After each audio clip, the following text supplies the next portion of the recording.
과거 이제 김용 사건, 여러분 아직도 김용 사건이 끝나질 않고 있습니다.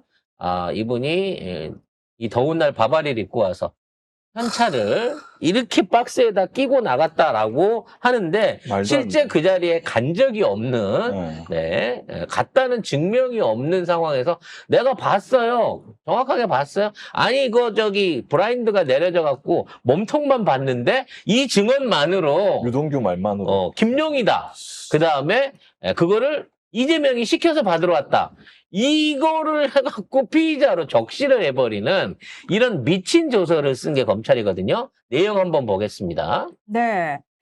자, 검찰이 2022년 10월 13일 대장동 사건 수사 중 작성한 압수조서에 피의자 이재명이라고 떡하니 기재를 했습니다. 하지만 실제로는 이재명 대통령이 아닌 김용 전 민주연구원 부원장 등이 정치자금법 위반 혐의로 기소가 됐습니다.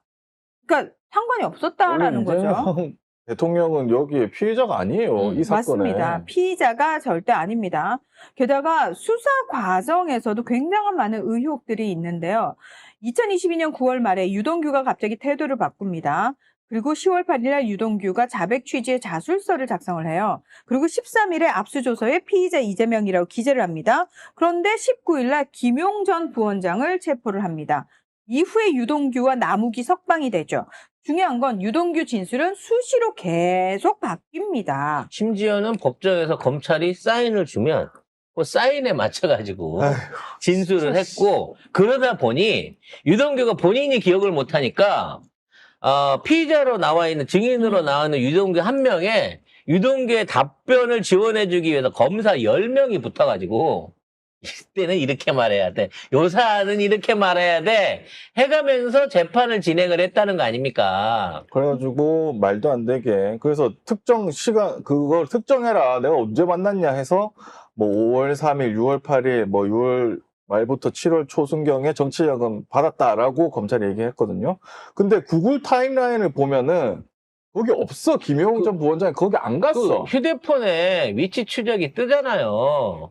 근데 분명히 통화도 하고 휴대폰을 갖고 이 사람이 돌아다니는데 그 시간대에 거기 안 갔다고. 근데 재판은 그거 모르겠고 이래 돼버렸어. 이거 어떻게 하란 말이야 도대체. 그래서 이건 역시도 따져놓고 뭐 인권 유린이고요. 사실상의 증거 조작이고 조작 재판을 사사로운 목적을 위해 가지고 조작한 거잖아요. 근데 이게 희한한 게 검사나 판사는 이따위 짓을 해도요. 징계를 안 받아요. 이게 지금 이런 업무 그러니까. 중에 이런 잘못, 고의를 하나도 안 돼. 해도 징계를 안 받아. 근데 다른 공무원들은 만약에 이 정도의 큰 실수를 하잖아요. 업무 중에.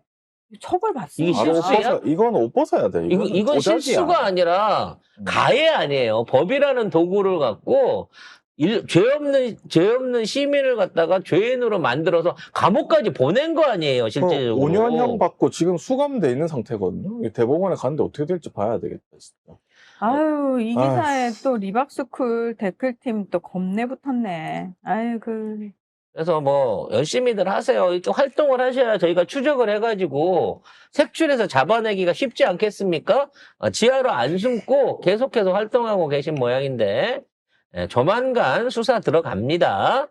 자, 또 검찰이 하는 미친 짓 중에 하나가 이번에 공개돼서 미래에셋 통화 이거거든요. 근데 지난 4년 동안 안 봤대요.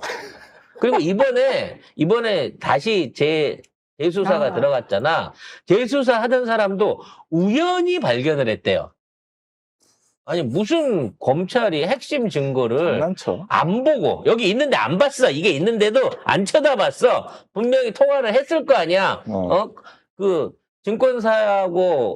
증권사하고 계좌주하고 통화를 했는지 안 했는지 들여다보는 게 의문인데 안 봤어, 얘는.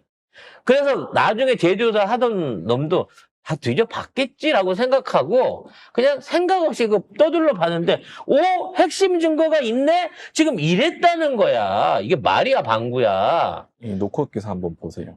네. 네.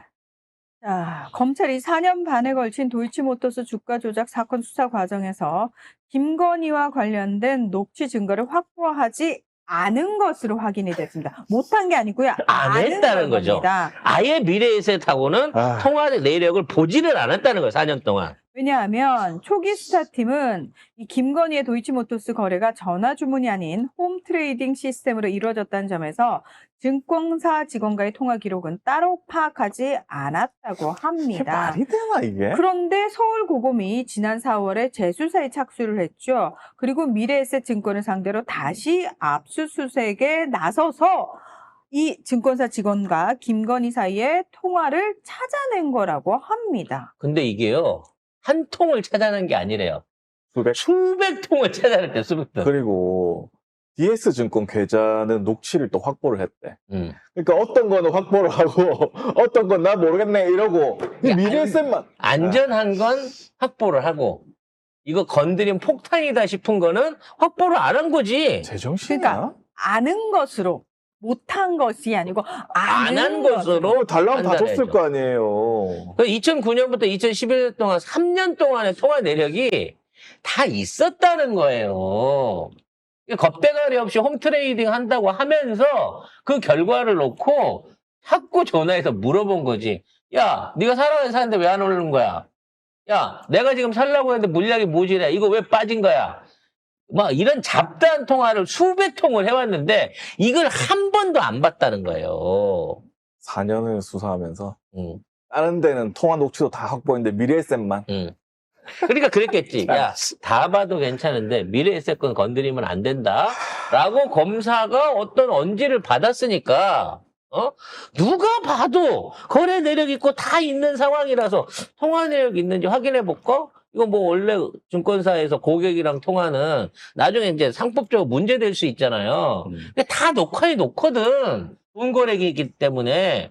그러니까 당연히 전화를 했으면 있을 걸 알고 있는데, 그러면서 있는지를 떠들러 안 봤다는 거죠. 그러면서 MBN에서는 이게 재수사팀이 우연히 발견을 했다고. 이걸 어떻게 우연히 발견할 수가 있지? 그래서 이 통화 내력이 공개가 진짜. 되니까 그동안 김모 씨라고 이건 뭐 김모 씨라고 하는 아마 이제 주가 조작 시세 그 타짜 선수였던 모양이에요. 이 새끼한테 이제 그동안 계속 경찰이 검찰이 잘 모른다고 해라. 증권 전문가가 아니라고 해라. 네가 알아서 다 했고 보고나 이런 거 통화는 한 적이 없다고 해라. 우리는 그 증거 안 찾을 테니까 그렇게 하면 너나 김건희나 다 무사히 나온다라고 시켰나 보죠. 근데 지금 통화 내력이 나와버렸어요. 그러니까 잘 유증한 거 됐거든. 그러다 보니까 말을 다시 바꾸고 있습니다. 기존에는 저는 그런 통화가 있었는지 김건희가 관여했는지 모릅니다 하다가 블랙펄에서 자기는 한 게 아니고 블랙펄에서 관련된 문서를 김건희한테 건네줬을 가능성이 있다는 거예요. 그러니까 너무 웃겨. 블랙펄이 줬어요도 아니에요. 가능성이 있다.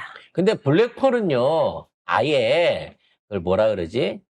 그걸 엑셀 문서로 쭉 뽑아가지고 몇 월 며칠에 얼마 거래, 얼마에 사고, 얼마에 판매하고 이 거래 내역서를요 아예 출력을 해갖고 따로 폴더로 보관하고 있었어요.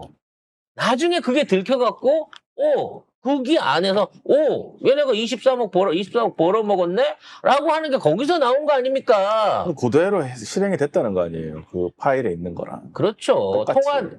그리고 그 실행에 관련해갖고도 건건이 전화질을 해갖고 물어보고 확인하고, 이런 통화를 했다는 거야. 이런데 무슨 관련성이 없고 주식에 대한 전문성이 없어서 연관이 없을 거라고 판단해서 무혐의라는 판단이 어떻게 나오냐고. 이 김모 씨가 그 사람이에요. 이 민모 씨한테 매도하라 하셈 7초 후 요거 매도한 거.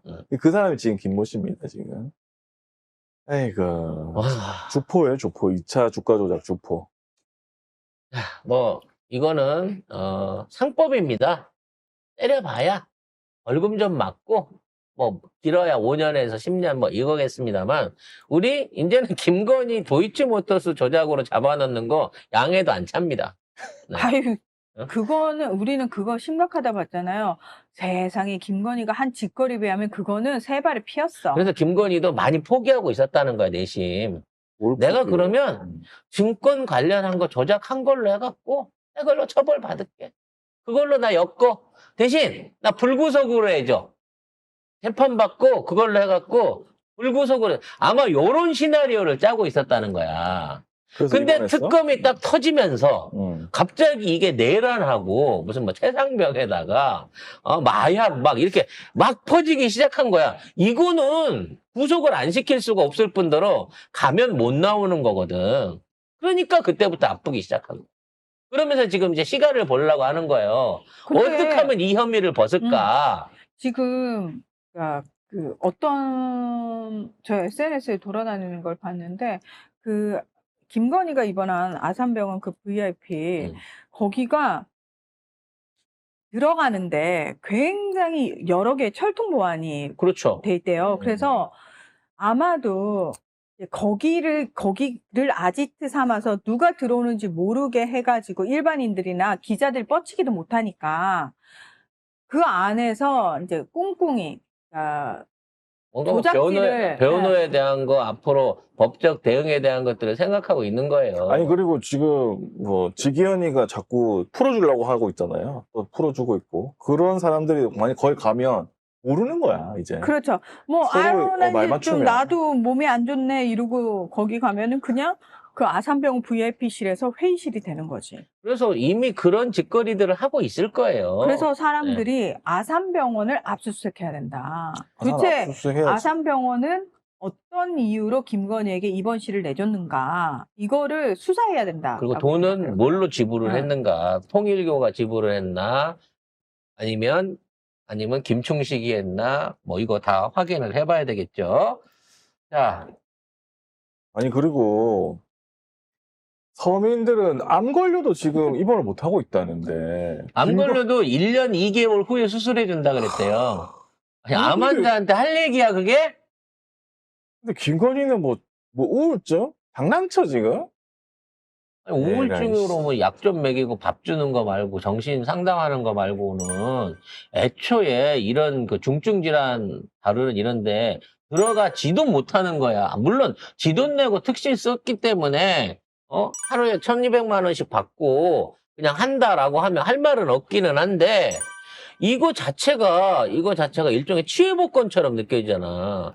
외부나 수사관들이나 이런 사람들이 방문해갖고 조사하겠다라고 얘기를 하니까 아예 지들이 뭐라 그러잖아. 환자 면회가 불가하다는 거야. 그래서 마치 경호대들이 지키듯이 의사들이 김건희를 보호하고 있는 거예요. 제정신이 아니야.